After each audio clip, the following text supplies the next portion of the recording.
Break के बाद एक बार फिर से आपका इस्तकबाल है दुनिया जहां से निराले टीवी शो हिंदुस्तान हमारा में। अब बारी है किरदार पेश करने की। आदाब, मैं हूं हेमंत मिश्रा। किरदार में आप सभी का इस्तकबाल है। आज हम बात कर रहे हैं फिल्म वेडनेसडे और उसके एक अहम किरदार आरिफ खान की।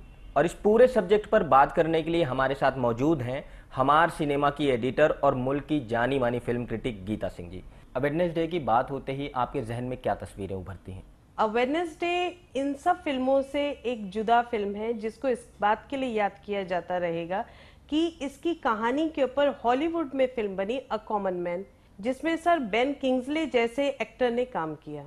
तो इस फिल्म को हम इसलिए भी याद रख सकते हैं कि वेडनेसडे की कहानी को देख करके इस पे तमिल और तेलुगु में भी फिल्में बनी जिसमें कमल हसन और मोहनलाल जैसे बड़े एक्टर्स ने काम किया। क्या ये फिल्म एक एग्जाम्पल है कि अगर फिल्म की स्टोरी स्ट्रांग हो तो फिल्म काफ़ी ऊंचाइयां हासिल करती है? हाँ, ऐसा हम मान सकते हैं कि एक ऐसा एग्जाम्पल है, लेकिन इसकी कहानी एक रियलिस्टिक कहानी थी। मुंबई के 2006 में हुए लोकल ट्रेन में सीरियल बॉम्ब ब्लास्ट को बेस बना करके इसके डायरेक्टर नीरज पांडे ने कहानी लिखी थी। अनुपम खेर और नसीर साहब जैसे किरदार जुड़ने से ये फिल्म कितनी सशक्त बनी? नीरज पांडे ने जब इस फिल्म की कहानी लिखनी शुरू की थी 2006 में ही उन्होंने इस पे काम शुरू कर दिया था, तो उनके दिमाग में दो ही एक्टर्स थे, वो थे नसीरुद्दीन शाह और अनुपम खेर। उनको ध्यान में रखते ही उन्होंने इस फिल्म की कहानी लिखी। उसके बाद वो नसीर साहब के पास और अनुपम खेर के पास गए भी, और उन दोनों ने जब हाँ कर दिया तो नीरज पांडे इसके लिए प्रोड्यूसर ढूंढने लगे। तो अगर हम देखें तो नीरज पांडे की इस फिल्म में नसीरुद्दीन शाह और अनुपम खेर के पुराने दिन हमें नजर आते हैं जब वो सारांश या स्पर्श या बाजार जैसी फिल्मों में काम करते थे। आरिफ खान के किरदार के बारे में अगर बात करें तो एटीएस ऑफिसर की भूमिका में जिमी शेरगिल कितने सशक्त नजर आए?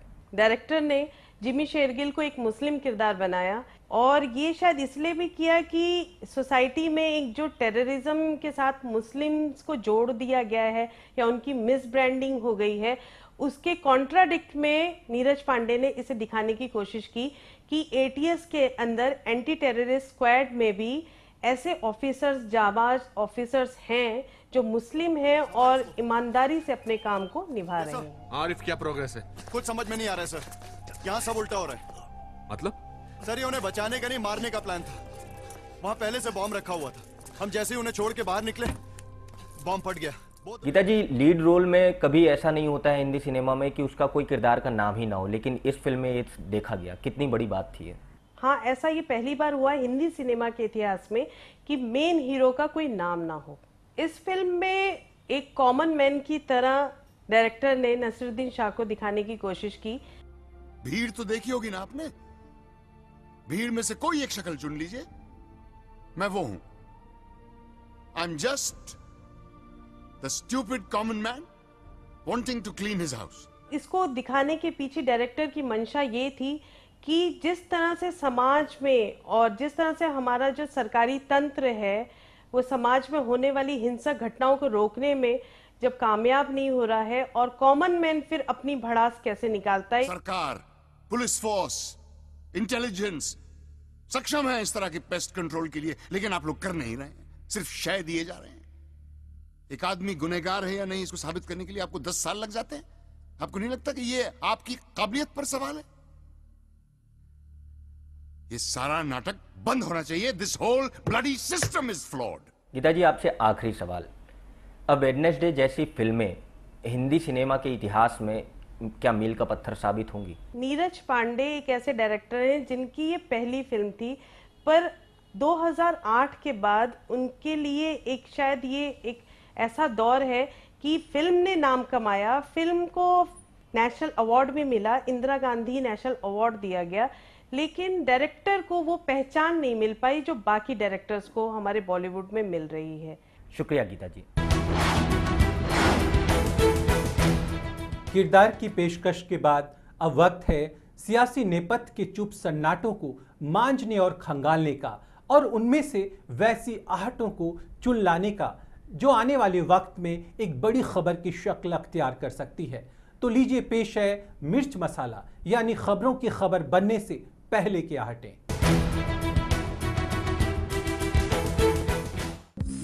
पेट्रोलियम मसनूआत के वजीर जयपाल रेड्डी को हटाने के लिए बड़े अंबानी का खासा दबाव है। इसे देखते हुए सोनिया गांधी ने यह तय किया है कि क्यों नहीं जयपाल रेड्डी को मरकज से हटाकर आंध्र प्रदेश के मुखिया की गद्दी सौंपी जाए। खासकर ऐसी सूरत में जब कांग्रेस के लिए आंध्र प्रदेश में रोज परेशानियां खड़ी करने वाले जगन मोहन रेड्डी अपनी इलाकाई पार्टी का इल्हाक कांग्रेस में करने के लिए राजी हो गए हैं।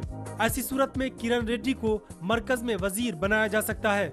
महाराष्ट्र के वजीर आला पृथ्वीराज चौहान भी एक बार फिर से मनमोहन सरकार में शामिल होने के लिए तैयार बताए जाते हैं। समझा जाता है कि उनकी जगह महाराष्ट्र सीएम की कुर्सी नारायण राणे को मिल सकती है। एसएम कृष्णा को भी कर्नाटक का सूबाई सदर बनाया जाना तय माना जा रहा है। छुप छुप के नई सुबह का मुंह चूम रही है इन रेशमी जुल्फों में बसी रात की खुशबू। होठों पे अभी फूल की पत्ती की महक है, सांसों में रची है तेरे सौगात की खुशबू। आज के एपिसोड में बस इतना ही। कल फिर होती है मुलाकात इसी वक्त, इसी चैनल पर, इसी प्रोग्राम में। तब तक के लिए मैं त्रिदीप रमन अपनी को होस्ट साइमा खान और पूरी एनटीआई टीवी की टीम के साथ आपको कहना चाहता हूं अलविदा। आप खुश रहें, सलामत रहें, आबाद रहें। खुदा हाफिज। खुदा हाफिज। कल के मकाम में देखिए एनसीपी जनरल सेक्रेटरी और रुकने पार्लियामेंट तारिक अनवर की जिंदगी की बाकी की दास्तां।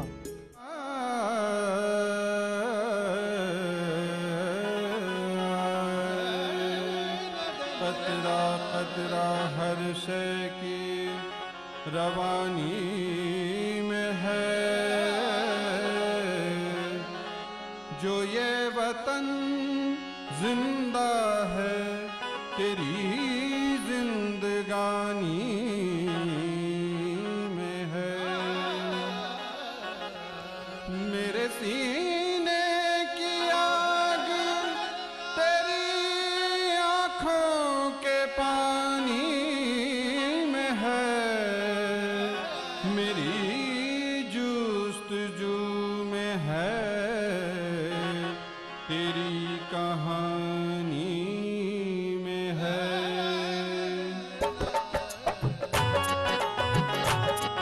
ओ जितना है तेरा उतना है मेरा, सूरज है तेरा मेरा सवेरा। जितना है तेरा उतना है मेरा। हम जान से भी ज्यादा है प्यारा, हम जान से भी ज्यादा है प्यारा। ये हिंदुस्तान हमारा, हिंदुस्तान हमारा, हिंदुस्तान हमारा। हम बुलबुल है इसकी ये